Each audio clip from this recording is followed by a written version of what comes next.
ಗಣತಿಗೆ ಬಂದಿದ್ದೀವಿ. ಯಾಕಮ್ಮ ಸುಸ್ತಾದಂಗೆ ಕಾಣಿಸ್ತಿದ್ದೀರಾ? ಅಯ್ಯೋ ಯಾಕೆ ಹೇಳ್ತೀರಮ್ಮ ನಮ್ಮ ಕಷ್ಟನ, ಸಾಕಾಗೋಗ್ಬಿಟ್ಟಿದೆ ನೋಡಿ. ಬಿಸಿಲು ಮಳೆ ಧೂಳು ಕೀಳು ಅಂತ ಏನು ನೋಡಿದೆ ಎಲ್ಲರ ಮನೆಗೂ ಸುತ್ತದೇ ಆಗಿದೆ. ಒಂಥರ ಭಿಕ್ಷುಕರ ಥರ ಆಗೋಗ್ಬಿಟ್ಟಿದ್ದೀವಿ ನೋಡಿ. ಅಮ್ಮ ತಾಯಿ ಯಾರಾದರೂ ಇದ್ದೀರಾ, ಜನತೆಗೆ ಬಂದಿದ್ದೀವಿ, ಮಾಹಿತಿ ಕೊಡೋರಿದ್ದೀರಾ ಅಂತ ಕೇಳೋದಾಗಿದೆ. ಅವ್ರೇನಂತಾರೆ, ಇವತ್ತು ಪೂಜೆ ಮಾಡ್ತಿದ್ದೀನಿ, ಹಬ್ಬ ಇದೆ, ಆಮೇಲೆ ಬನ್ನಿ, ನಮ್ಮ ಹತ್ರ ರೇಷನ್ ಕಾರ್ಡ್ ಇಲ್ಲ, ಆಧಾರ್ ಕಾರ್ಡ್ ಇಲ್ಲ, ನಾಳೆ ಬನ್ನಿ ಅಂತ ಹೇಳೋರು ಬೇರೆ.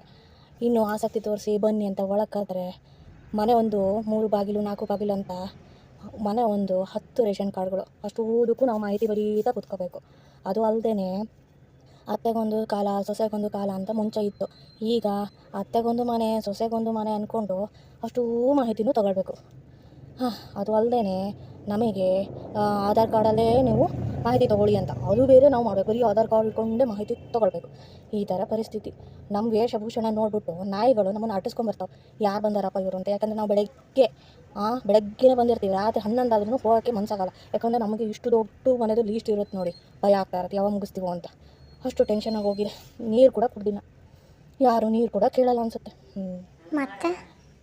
ಮತ್ತೆನಾ ಇನ್ನೂ ಇದೆ. ಏನು ಅಂತಂದರೆ, ಮನೆ ಯಜಮಾನಪ್ಪ ಮಕ್ಳಿಗೆ ಮಾಡೋದಿಲ್ಲ, ಮೊಮ್ಮಕ್ಕಳಿಗೂ ಬೇರೆ ಮನೆ ಆಸ್ತಿ ಪಾಸ್ತಿ ಮಾಡೋ ಕಾಲ ಇದು. ಅಂಥದ್ರಲ್ಲಿ ಒಂದೇ ಕಡೆ ಮಾಡೋದಲ್ಲ, ಎಲ್ಲೆಲ್ಲೋ ಊರಿ 4 ದಿಕ್ಕಿಗೆ ಒಂದೊಂದು ಮನೆ ಮಾಡಿಟ್ಟಾನಪ್ಪ. ನಾವು ಎಲ್ಲ ಮನೆ ಹುಡ್ಕೊಂಡು ಹೋಗ್ಬೇಕೀಗ, ಅಷ್ಟೂ ದೂರ ಹೋಗಿ ಬರ್ಕೊಂಬರ್ಬೇಕು ಆ ಪರಿಸ್ಥಿತಿ. ಮಾಡೋದೇನು ಹಬ್ಬ ಎಲ್ಲಿ ಹಬ್ಬ ನಮಗೆ? ದೇವರೇ, ಹೋಳಿಗೆ ಕೊಡ್ತೀನಿ ತಾಳಮ್ಮ. ಸರಿ, ಹೋಳಿಗೆ ಕೊಡಿ. ಅಯ್ಯೋ, ನಮ್ಮ ಯಜಮಾನ್ರು ಮನೆಯಲ್ಲೇ ಇಲ್ಲ, ನಾಳೆ ಬನ್ನಿ, ನಾಳೆ ಅವ್ರು